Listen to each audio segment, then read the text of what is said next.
Assalamualaikum warahmatullahi wabarakatuh. Alhamdulillahi rabbil alamin.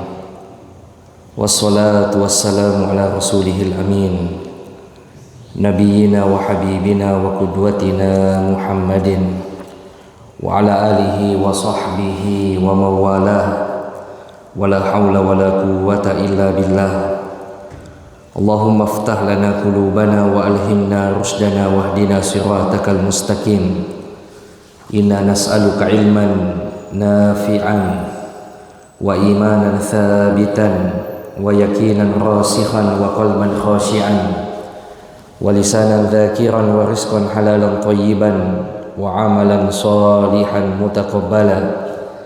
Jamaah sekalian, hadirin yang dimuliakan Allah Subhanahu wa taala, senantiasa kita memuji dan bersyukur kepada Allah Tabaraka wa Ta'ala atas nikmat umur dan kesehatan, taufik dan inayah dari Allah Subhanahu wa Ta'ala, sehingga kita bisa menunaikan kewajiban subuh kita di tempat yang mulia ini, waktu dan tempat yang berkah. Hadirin sekalian yang dimuliakan Allah Subhanahu wa Ta'ala, sambil kita menunggu matahari terbit, kita lanjutkan pembahasan kita seputar perjalanan kehidupan Nabi Sallallahu Alaihi Wasallam. Pada pertemuan terakhir kita sudah membahas bagaimana Rasulullah Sallallahu Alaihi Wasallam menerima wahyu yang pertama, dan itu pengalaman pertama Nabi Sallallahu Alaihi Wasallam mendapatkan wahyu. Saking beratnya beliau sampai menggigil, sampai khawatir pada dirinya. Laqad khasyitu ala nafsi, kata Rasulullah. Ya, ada apa dengan diriku? Saya khawatir apa yang terjadi padaku, kata Nabi Shallallahu Alaihi Wasallam. Namun beliau dikuatkan oleh Sayyidah Aisyah radhiyallahu taala, Sayyidah Khadijah radhiyallahu taala anha, bahwa orang yang sepertimu tidak akan disia-siakan. Kenapa? Karena Nabi Shallallahu Alaihi Wasallam, kata istri beliau, senantiasa menjalin silaturahmi, menolong orang yang susah, berpihak kepada kebenaran. Makanya ditarik satu kesimpulan, orang yang berbuat baik itu tidak akan disia-siakan oleh Allah Subhanahu wa Ta'ala. Itu adalah satu prinsip, bahkan dikenal sebelum Islam. Orang yang berbuat baik tidak akan disia-siakan. Mungkin nampaknya susah, mungkin nampaknya belum tiba masanya, tapi orang yang menanam kebaikan, yang ia akan petik juga adalah kebaikan. Dan begitu pula sebaliknya, jamaah sekalian, orang yang menanam keburukan, maka yang ia akan tuai juga adalah keburukan. Jamaah sekalian, a'azzakumullah, Nabi Shallallahu Alaihi Wasallam mulai kemudian berdakwah, apalagi dengan turunnya ayat-ayat berikutnya, sebagai bentuk didaulatnya Rasulullah Shallallahu Alaihi Wasallam bukan hanya sebagai Nabi, tapi juga sebagai Rasul. Allah Subhanahu Wa Taala sudah memerintahkan kepada Nabi Shallallahu Alaihi Wasallam untuk berdakwah. Kum fa'anzir, wahai Muhammad, bangkit bangun dan berikanlah peringatan. Ya, dan ini yang membedakan ya Rasul itu dengan Nabi Shallallahu Alaihi Wasallam. Ya, Rasul itu mendapatkan syariat, ada perangkat hukum yang ia terima. Beda dengan Nabi. Nabi itu melanjutkan hukum yang ada pada Rasul sebelumnya. Ya, dan ini berbeda antara nabi yang satu dengan nabi yang lainnya. Syariatnya, hukumnya berbeda antara nabi yang satu dengan nabi, Rasul yang satu dengan Rasul yang lainnya. Ya, tata cara puasa kita dengan umat sebelum kita itu berbeda. Ya, mereka kalau malam masih lanjutkan puasanya. Ya, kalau kita mentok sampai terbenamnya matahari. Bahkan disunnahkan, kita dianjurkan untuk bersegera berbuka puasa. Ya, syariat Rasul sebelumnya itu kalau bertaubat harus bunuh diri. Ya. Kalau sekarang jamaah sekalian, justru syariat dalam agama Rasulullah SAW, perangkat hukum yang beliau bawa, justru bunuh diri itu bagian dari dosa besar. Ya. Banyak ya, sholat, tata cara sholatnya, ya, hal-hal yang mengangkut mengenai hukum hakam itu berbeda. Tapi ada dua hal yang tidak berbeda antara Rasul yang satu dengan yang lainnya. Yang pertama perkara akidah. Tidak ada satupun Rasul yang membawa akidah yang berbeda. Semuanya sama mengajarkan tauhid. Yeah. Semuanya membawa ajaran yang sama untuk menghindarkan dari syirik dan togut. Yang kedua jamaah sekalian, yang tidak berbeda antara Rasul yang satu dengan Rasul yang lainnya perkara akhlak. Ya, tidak ada satupun Nabi yang mengajarkan akhlak yang buruk, Rasul yang mengajarkan akhlak yang buruk. Ya, semuanya mengajarkan kejujuran, budi pekerti yang luhur. Yang berbeda ini hukum hakamnya, syariatnya antara Rasul yang satu dengan Rasul yang lain. Makanya dalam pembahasan usul fikih ada namanya syar'u man qablana, syariat sebelum kita. Apakah itu menjadi syariat untuk kita atau tidak? Ya, itu panjang diskusi para ulama usul fiqh. Apakah syariat nabi-nabi terdahulu itu, rasul-rasul terdahulu itu juga menjadi syariat kita? Ya, selama tidak dibatalkan dan mendapatkan ikrar dari Nabi SAW, maka itu juga menjadi bagian dari syariat kita. Jamaah sekalian yang dimuliakan Allah Subhanahu wa taala, Nabi SAW mulai berdakwah, dan orang yang awal-awal masuk Islam adalah orang yang berada di lingkungan terdalam beliau, circle terdekat beliau, istri beliau sendiri Sayyidah Khadijah radhiyallahu taala anha, kemudian anak angkat Rasulullah SAW Zaid bin Harithah radhiyallahu taala anhu, kemudian sepupu Nabi SAW yang tinggal bersama dengan Nabi sejak masih kecil,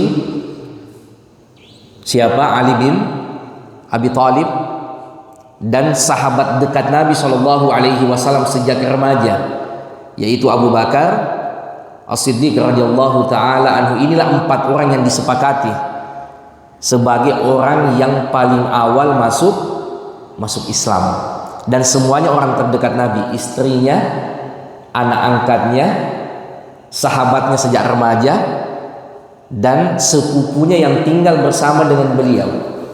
Karena Rasulullah SAW sosok yang khadum, sosok yang senang sekali membalas jasa seseorang. Beliau dipelihara dan dibesarkan oleh pamannya, maka Rasulullah mengambil anak pamannya ini untuk juga tinggal bersama dengan beliau, yaitu adalah Ali bin Abi Thalib.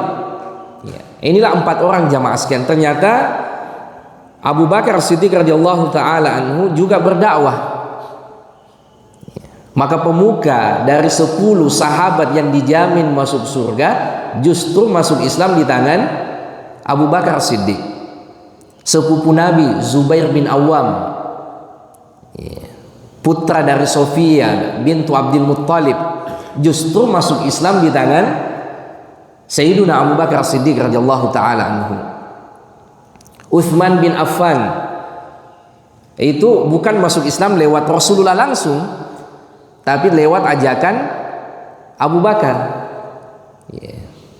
Abdurrahman bin Auf, Tolha bin Ubaidillah, Sa'ad bin Abi Waqqas, ini 5 orang jamaah sekalian, pilar utama sahabat Nabi SAW yang disebut sebagai al-asharu al-mubasysyaruna bil jannah, 10 orang yang dijamin masuk surga, 10 sahabat utama, 5-nya itu masuk Islam lewat tangan Abu Bakar. Selain Abu Bakar, kemudian Umar, Ali, tadi kita sudah sebut Uthman, Abu Ubaidah Ibnul Jarrah, dan Sa'id bin Zaid. Ini 10 yang dijamin masuk surga, pilar utama, sahabat yang utama. 5-nya jamaah sekalian itu masuk Islam lewat tangan Abu Bakar. Kenapa? Karena 5 orang ini pengusaha,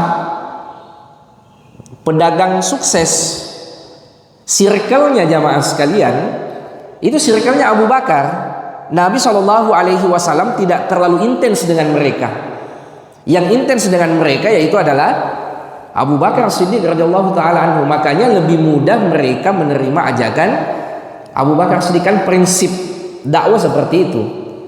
Orang itu lebih cenderung menerima orang yang ajakannya satu frekuensi dengannya. Orang yang senang touring itu lebih senang kalau diajak sholat sama orang yang touring bersamanya. Orang yang senang apa komunitas di Bukit Baruga, perjaka, senang jalan kaki, senang itu kalau diajak sama orang-orang yang suka jalan kaki, satu frekuensi. Tapi kalau diajak oleh orang yang tidak satu frekuensi, kadang-kadang pertama obrolannya tidak nyambung, beda kecenderungannya. Nah ini 5 orang ini jamaah sekalian itu memang satu circle, satu frekuensi dengan Abu Bakar Siddiq radhiyallahu taala anhu. Jamaah sekalian yang dimuliakan Allah Subhanahu wa taala, mulailah dakwah ini tersebar. Mulai ada orang-orang yang masuk Islam selain yang 4 dan disusul yang 5 tadi dari hasil dakwah Abu Bakar. Mulai ada Abdullah bin Mas'ud. Ini sahabat-sahabat yang non Quraisy. Kemudian Mas'ud bin Rabi'ah, Abdullah bin Jahsh, Bilal bin Rabah, Suhaib ibn Sinan Ar-Rumi, Mikdad, Ammar bin Yasir bersama dengan kerabatnya, yaitu ayahnya Yasir dan ibunya Sumayyah.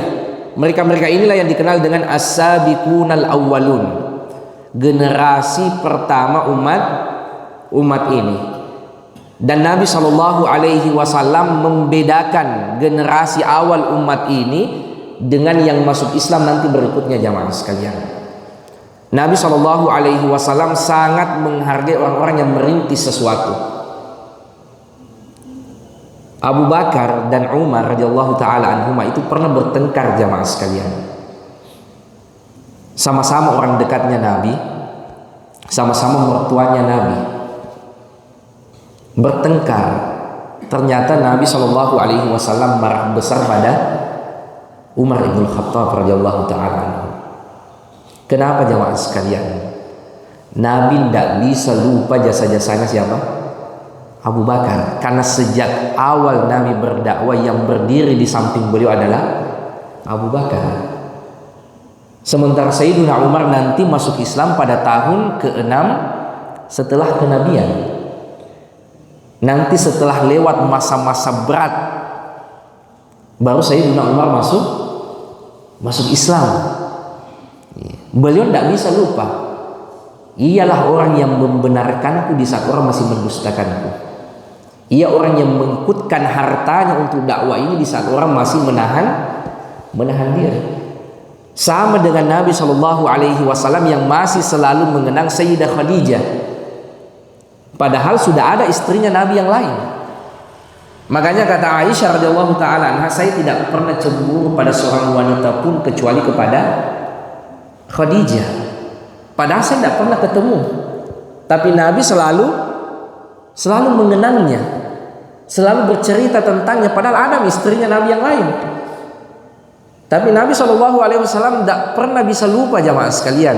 Bahkan yang luar biasa, Nabi sampai buat acara menyembeli kambing, lalu dagingnya dibagi-bagikan kepada sahabatnya Khadijah. Ada seseorang jamaah saya saking cintanya sama istrinya yang sudah meninggal, dibuatkan acara khusus untuk teman-temannya istrinya.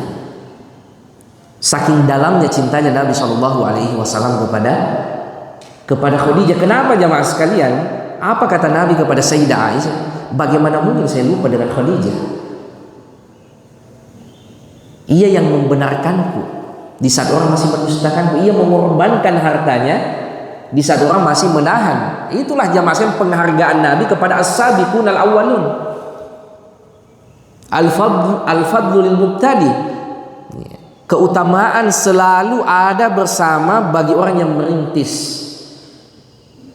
Wa in ahsanal al-muqtadi, meskipun yang datang setelahnya lebih bagus. Tapi yang merintis itu jamaah sekalian, effortnya, perjuangannya lebih susah.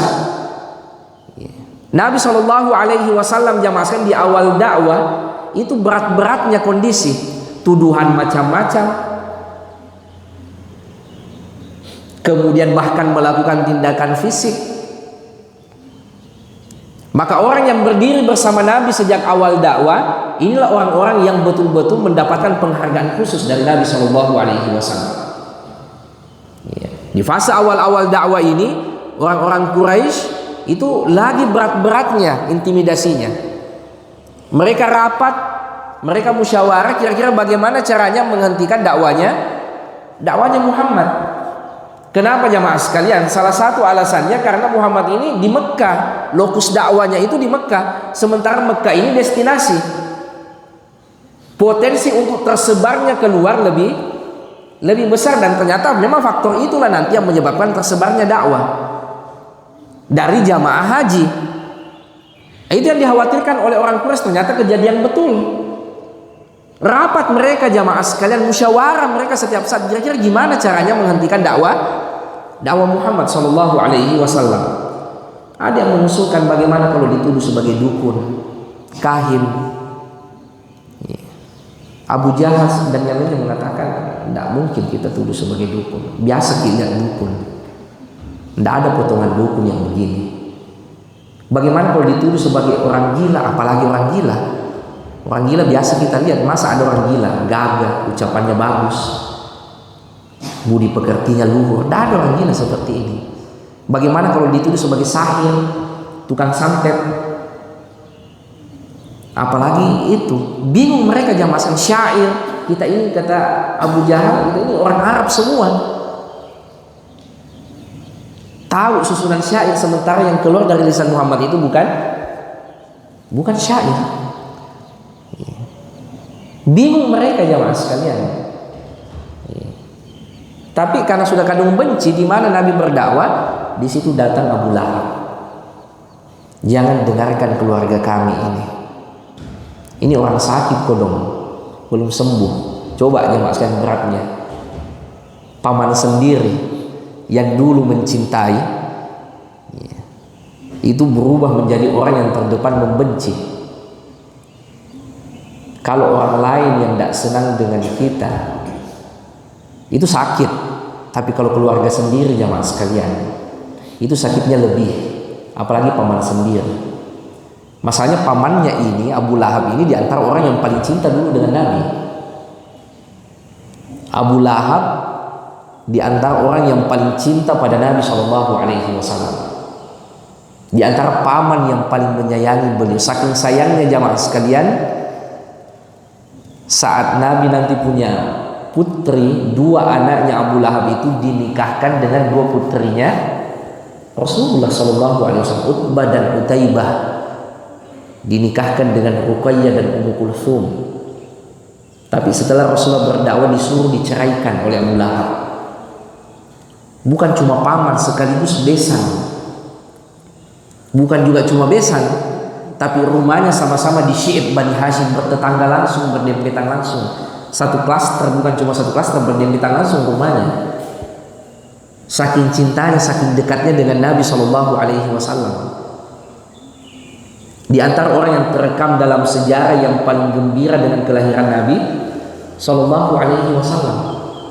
Tapi saat Rasulullah mulai berdakwah, mulai mengajak untuk bertauhid, pamannya ini berubah 180 derajat menjadi orang yang paling benci,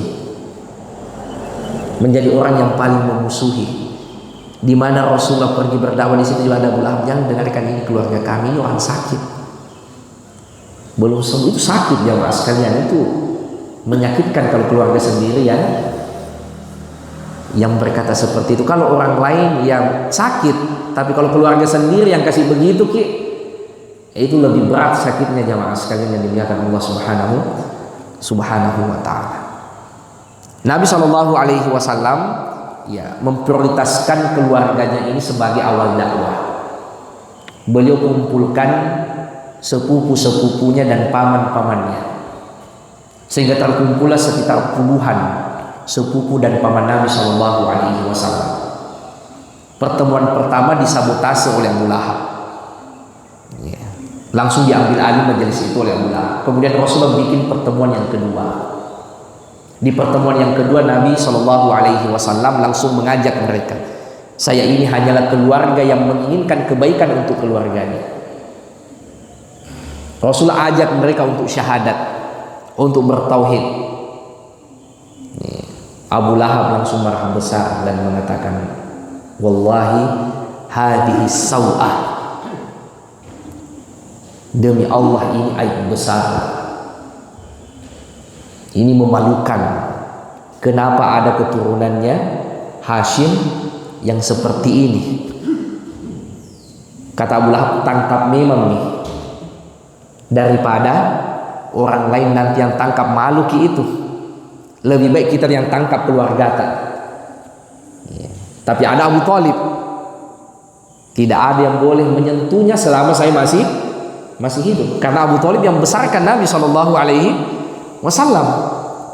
Dan terjadi pro dan kontra jamaah sekalian di antara keluarga dan kerabat Nabi SAW.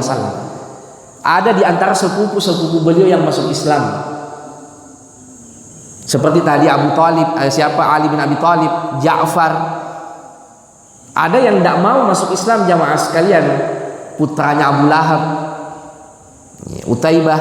Kemudian ada sepupu Nabi SAW namanya Abu Sufyan ibn Harith, yang Nabi SAW sedih sekali karena Abu Sufyan ibn Harith, bukan Abu Sufyan dari Bani Umayyah, tapi Abu Sufyan ibn Harith ini tokoh yang lain. Ini sepupu langsungnya Nabi, putra dari pamannya Al Harith bin Abdul Muttalib.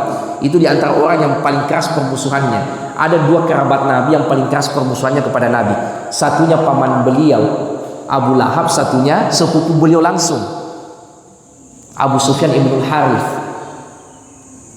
Yang nanti untungnya yang bedakan jamaah sekalian, Abu Lahab sampai meninggalnya tidak masuk Islam.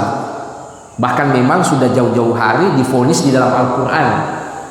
Abu Sufyan ibn Harith ini untungnya masuk Islam jamaah sekalian pada saat peristiwa Fathu Makkah. Waktu Nabi perjalanan sudah mau ke Mekah, sebelum masuk di kota Mekah, datang Abu Sufyan ibn Harith mau masuk Islam, tapi Nabi saking sedihnya jamaah sekalian, tidak bisa lupa perlakuan sepupunya ini. Nabi tidak mau lihat mukanya. Nabi tidak mau lihat mukanya. Datang ia kepada sepupu yang lain yaitu Ali.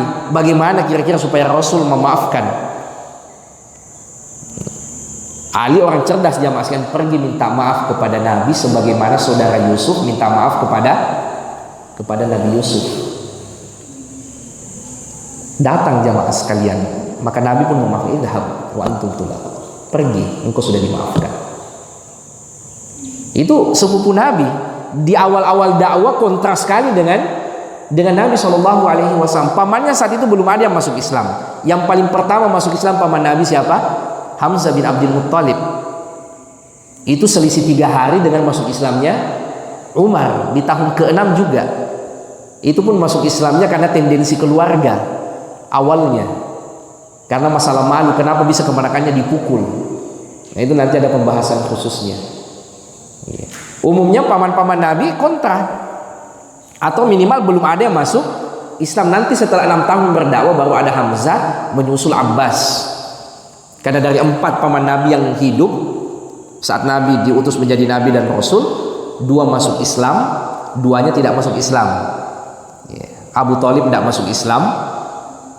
Abu Lahab bukan cuma tidak masuk Islam, bahkan menjadi musuh utama dakwah Nabi SAW.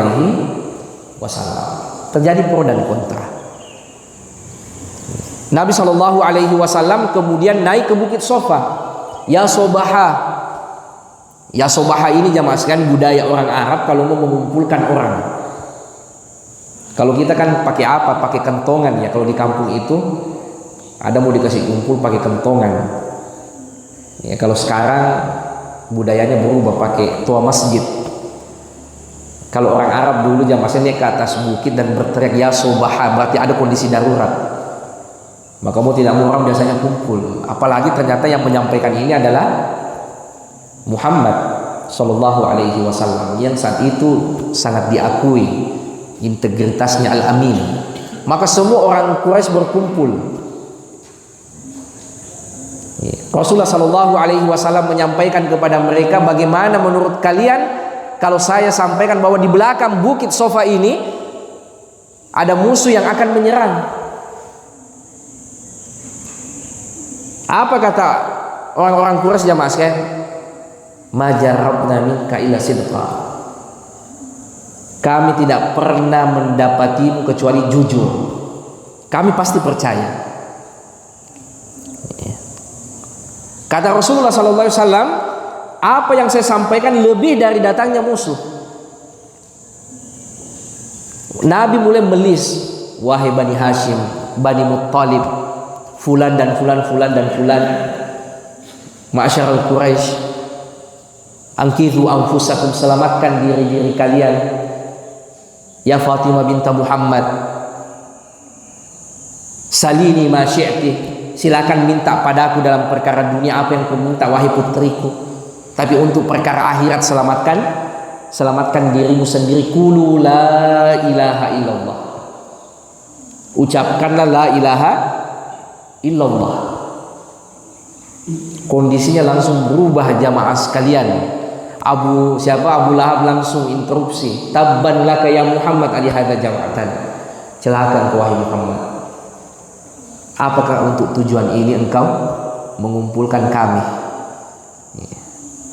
Situlah turun kemudian tabat yada Abi Lahab wa tab. Ya, justru yang celaka adalah kedua tangan Abu Lahab. Maka mulailah orang Quraisy menyusun rencana bagaimana menjatuhkan, menghentikan dakwah Muhammad. Yang pertama tadi menjatuhkan figurnya dengan tuduhan yang macam-macam. Ternyata ini tidak mempan, ini tidak mampu menghentikan Rasulullah. Maka orang Quraisy menyasar sahabat-sahabat. Sahabat ada dua tipikal. Ada sahabat yang kaya raya dan terpandang. Ada sahabat yang kalangan mantan budak dan lemah secara sosial. Maka treatmentnya juga berbeda. Untuk yang kaya raya bisnisnya diganggu, usahanya diganggu. Siapa? Seperti Abu Bakar, Utsman, dan yang lainnya jamaah sekalian. Itu mereka tidak melakukan tindakan fisik. Kenapa? Karena ini orang terpandang, orang kaya, arung. Tapi beda dengan sahabat-sahabat yang mantan budak dan miskin. Abdullah bin Mas'ud, Bilal bin Rabah, Yasir, Ammar, Sumayyah, Suhaib bin Sinan Ar-Rumi. Mereka-mereka yang bukan bangsawan, bukan orang kaya, mereka mendapatkan tindakan fisik. Bahkan di antara mereka ada sampai meninggal jamaah sekalian dengan sangat mengenaskan. Ada Bilal yang dijemur, diikat kemudian ditindih batu, dipaksa. Permintaan tuannya cuma satu, tinggalkan ajaran ini, itu saja. Tapi Bilal konsisten ahadun ahad, enggak. Dilihat oleh Abu Bakar, langsung ia bebaskan jamaah sekalian. Ia tawar, berapa harganya? Tuannya kemudian mengangkat harga tinggi-tinggi, tetap dibayar sama Abu Bakar. Selesai transaksi, ya tuannya mengatakan, sekiranya kau tadi tawar lebih murah, berapapun harganya, saya sudah tetap bebaskan, saya tidak butuh dengan harga seperti ini. Abu Bakar tidak mau kalah, ia mengatakan, sekiranya pun engkau angkat lagi harganya, saya juga tetap akan bayar. Abu Bakar Siddiq radhiyallahu ta'ala anhu. Ini tipikal sahabat yang tipikal pertama tadi, orang kaya raya. Treatmentnya berbeda. Mereka tidak bisa melakukan tindakan fisik, bahkan marah saja kepada Abu Bakar itu tidak bisa. Kenapa jamaah sekalian? Karena Abu Bakar ini sebelum Islam beliau punya diafa, perjamuan. Kalau orang mau makan gratis, kalau orang butuh piutang, butuh dibantu, maka orang Quraisy itu tahu, datang ke rumahnya Abu Bakar. Orang kalau berhutang budi jamaah sekalian itu susah marah. Itu sudah prinsip. Kalau kita berhutang sama orang, jangankan marah, ketemu saja karena malu ki. Makanya ada kisah menarik nanti pada saat perjanjian Hudaybiyah. Itu datang utusan orang Quraisy untuk melobi agar Rasulullah tidak masuk ke kota Mekah, namanya Urwah bin Mas'ud Ats-Tsaqafi. Ia mengatakan, wahai Muhammad, lebih baik balik ke kota Madinah. Nanti kalau ada apa-apa di kota Mekah, semua sahabatmu lari. sisa engkau sendiri. Abu Bakar marah, bagaimana mungkin kami sahabat-sahabat Nabi akan lari meninggalkan Nabi, sampai yang mengeluarkan kata-kata yang pedas sekali. Urwah bin Mas'ud mau juga marah, tapi pas yang ia lihat ternyata Abu Bakar yang marahi, langsung ia ciut jamaah sekalian. Ia sendiri yang mengatakan, saya sebenarnya mau marah juga, tapi pas saya tahu ternyata yang marah adalah Abu Bakar, saya tidak jadi marah karena banyak utangku, sering karena bantu dulu. Abu Bakar terkenal jamaah sekalian, Utsman dari Bani Umayyah, keluarga yang terpandang, sehingga cara mereka berbeda, bisnisnya dirusak, tapi ini pun lagi-lagi tidak mampu menghentikan dakwah Nabi SAW. Tidak ada sedikit pun sahabat yang bergeser. Maka mulai mereka masuk pada tahap selanjutnya, yaitu membujuk Abu Thalib. Karena yang paling mereka segani adalah paman Nabi, Abu Thalib, sebagai pemuka Bani Hashim. Karena mereka ini kan hidup tribalis, klan-klan, masing-masing bertanggung jawab kepada klannya. Mereka tidak berani menyentuh langsung Rasulullah selama pemuka sukunya, klannya itu masih melindungi. Karena kapan disentuh berarti ia sama melecehkan satu keluarga besar. Maka mereka bujuk Abu Thalib untuk bicara dengan Nabi agar berhentikan aktivitas dakwanya itu. Awalnya Abu Thalib tidak mengindahkan, maka mereka masuk pada tahap selanjutnya, itu mengancam. Diancam, kami sudah bicara baik-baik, maka jangan kaget nanti kalau kami melakukan tindakan langsung. Abu Thalib baru sadar ternyata ini serius. Ia memanggil Rasulullah SAW. Kaum kita sudah datang menyampaikan ini dan itu, saya hanya bagian dari mereka. Awalnya mulai daun juga paman Nabi SAW. Namun Nabi SAW menyampaikan dalam satu riwayat, meskipun riwayat ini dibincangkan oleh ulama kita yang menelitinya, Nabi mengatakan, wahai pamanku, jangankan yang seperti itu. Mereka datang dengan matahari sekalipun dan bulan sekalipun, saya tidak akan meninggalkan jalan ini. Saya gugur di atasnya atau jalan ini jaya. Oh, semangat lagi paman Nabi SAW. Kemudian jamaah sekalian, ternyata tidak mempan juga. Mereka lanjut pada upaya selanjutnya, yaitu kompensasi. Mereka pikir, kenapa itu Abu Thalib sayang sekali dengan Muhammad. Muhammad ini orangnya gagah, cerdas, tutur katanya bagus. Carikan pemuda di Quraisy yang mirip dengan Muhammad, cerdas, gagah, tutur katanya bagus. Dicarikan jamaah sekalian, lalu dibawakan kepada Abu Thalib. Ini anak kemanakan kami, ini pemuda Quraisy yang terbaik, silahkan ambil, tapi serahkan Muhammad kepada kami. Abu Thalib mengatakan, orang mana yang mau dengan tawaranmu? Engkau menyerahkan anakmu untuk saya besarkan, lalu saya serahkan anakku kemanakanku untuk engkau apa-apai. Gagal lagi jamaah sekalian. Upaya-upaya mereka untuk menghentikan dakwah Nabi SAW gagal.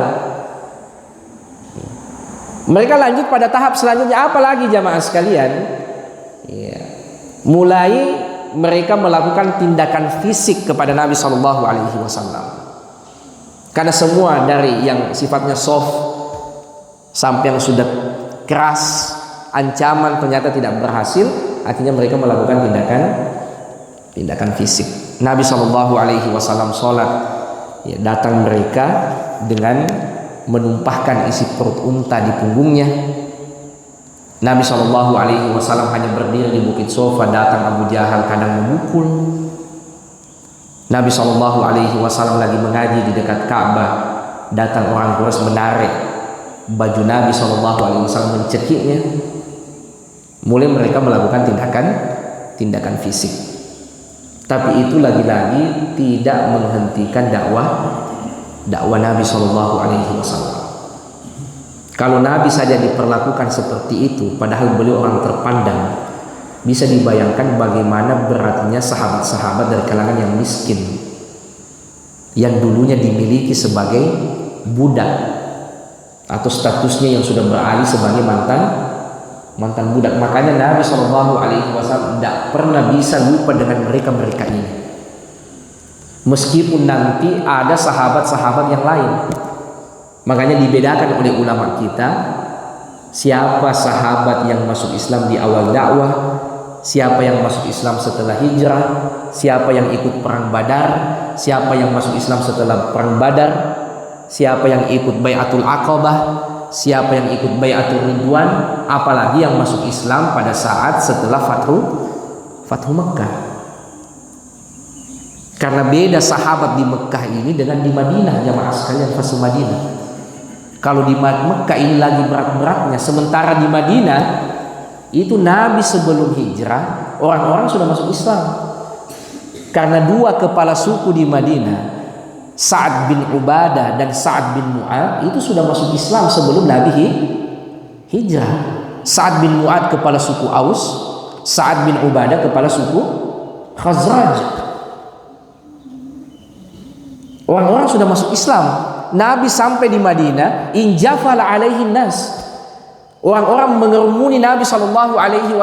Ada yang karena rindu, ada yang karena penasaran, termasuk orang-orang Yahudi. Nabi sampai di kota Madinah langsung didaulat menjadi pemimpin. Sambutan yang tidak pernah dirasakan oleh Nabi SAW di tanah kelahirannya sendiri dan di kota Taif. Di Madinah, jamaah sekalian, Nabi sudah dominan, kaum muslimin sudah dominan. Justru yang aneh kalau tidak masuk Islam. Makanya muncullah varian baru nanti namanya orang-orang munafik.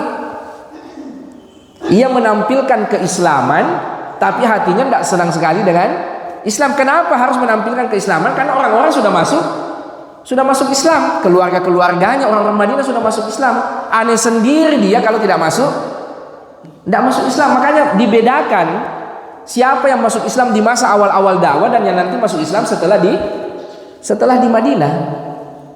Generasi-generasi awal itu, karena beda tantangannya, beda ujiannya. Al jaza'u min jinsil amal. Balasan itu selalu sebanding dengan bagaimana beratnya suatu amalan. Seperti orang sedekah, jamaah sekalian.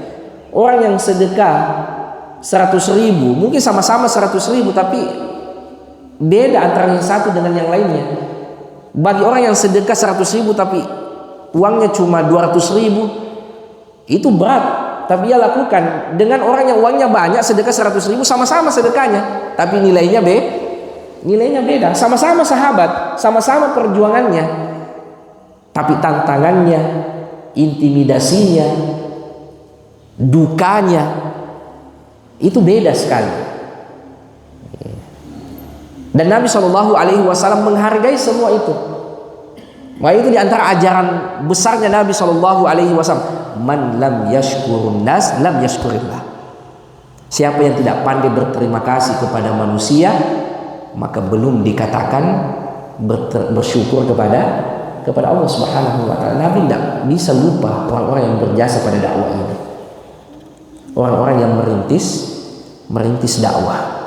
Itulah tadi jamaah sekalian yang dimuliakan Allah Subhanahu wa ta'ala, orang-orang awal. Ada orang kaya, jangan dianggap jamaah sekalian orang-orang miskin semuanya orang-orang kaya.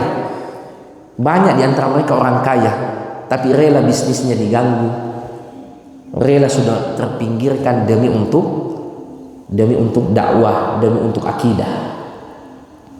Apalagi yang miskin, rela menderita fisik sekalipun, bahkan di antara mereka ada yang meninggal. Apa yang hari ini jamaah sekalian kita sudah tidak rasakan. Kita mau sholat, sebenci-bencinya orang dengan kita, tidak ada yang sampai pergi cekeki. Tidak ada yang sampai pergi tuangkan, tidak usah isi perut sapi, pergi senggol saja, tidak ada jamaah sekalian. Enaknya hidup sekarang, enaknya berislam. Masjid, alhamdulillah, ada karpetnya, ada AC-nya. Di masa awal dakwah jamaah sekalian, tidak ada sahabat yang berani turun ke masjid. Kapan orang baru bisa sholat di Masjidil Haram? pada saat Umar masuk Islam. Satu-satunya yang sholat di Masjidil Haram cuma Nabi SAW. Makanya beliau yang mendapatkan perlakuan yang macam-macam. Karena satu-satunya yang berani sholat di Masjidil Haram cuma Nabi SAW. Sahabat-sahabat semuanya di Darul Arqam. Nanti setelah Umar masuk Islam baru semuanya turun ke Masjidil Haram untuk sholat. Tantangan yang luar biasa jamaah sekalian, bahkan nyawa taruhannya. Apa yang kita tidak dapati hari ini?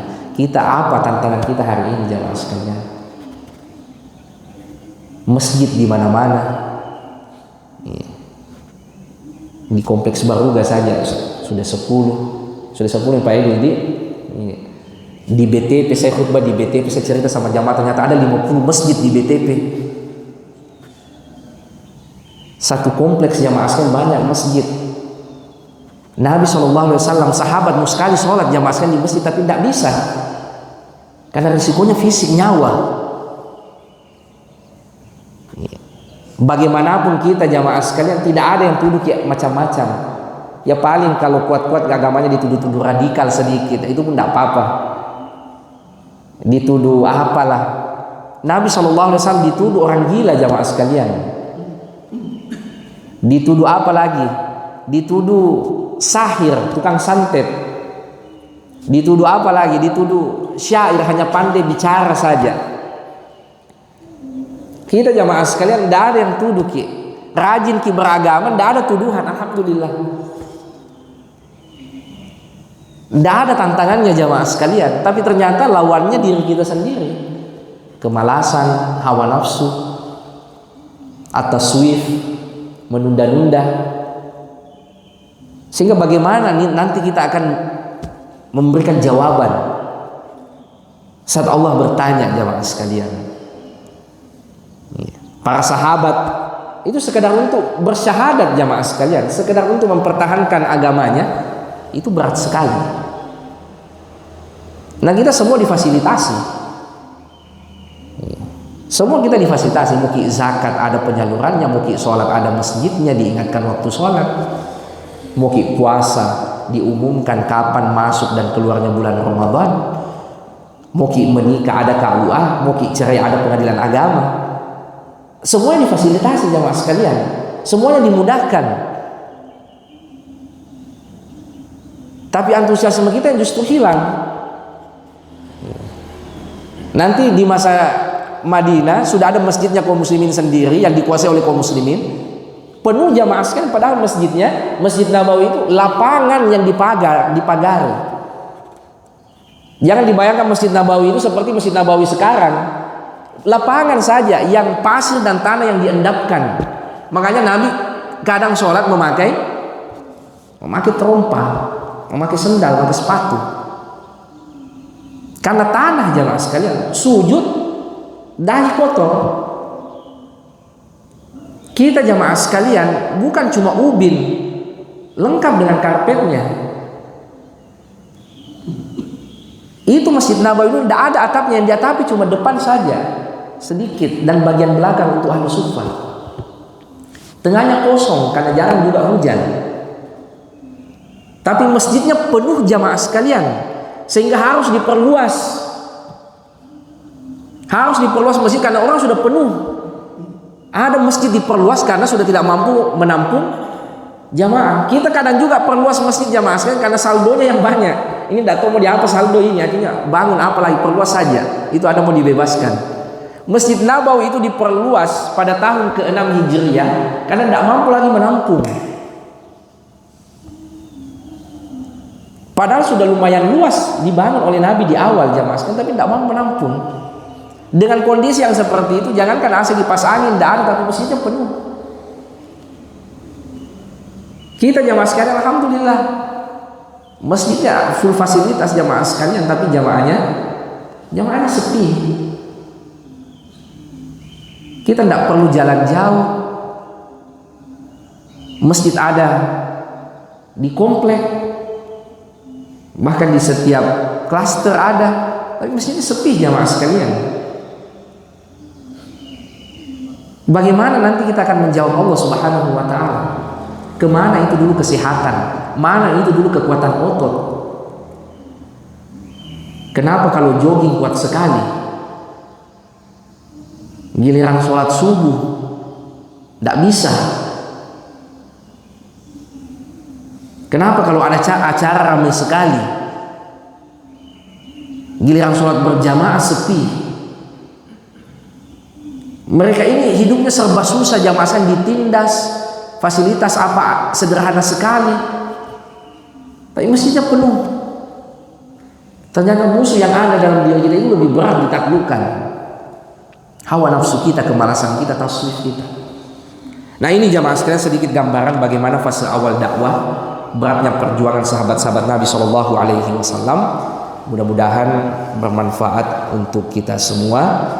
Ya, insya Allah pada pertemuan berikutnya kita akan membahas Nabi Shallallahu Alaihi Wasallam mengizinkan sahabat-sahabatnya untuk berhijrah ke Afrika, ya, ke Habasyah.